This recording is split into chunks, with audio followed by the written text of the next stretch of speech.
রাত বিরাতের আবার রান্না করছি আমি।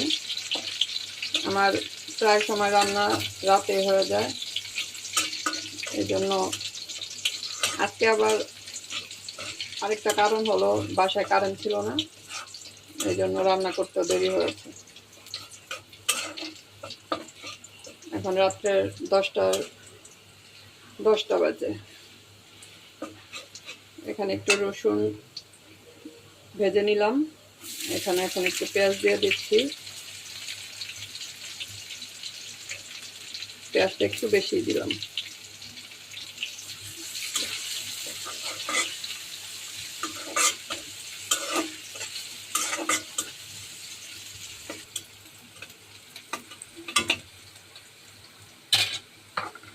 ঢেঁড়স ভাজি করছি, ঢেঁড়সগুলো দিয়ে দিলাম।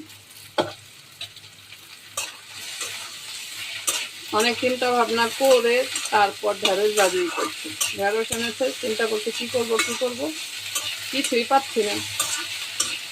অনেককে দেখি ঢেঁড়স দিয়ে ডাল দিয়ে রান্না করেছে, ফেসবুকে দেখেছি, ইউটিউবে দেখেছি, কিন্তু ছেলেকে বললাম, বললো যে না, খাবে না।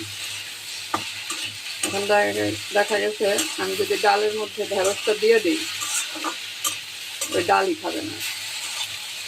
এই জন্য আমি এখন একটা ভাজি করে নিচ্ছি।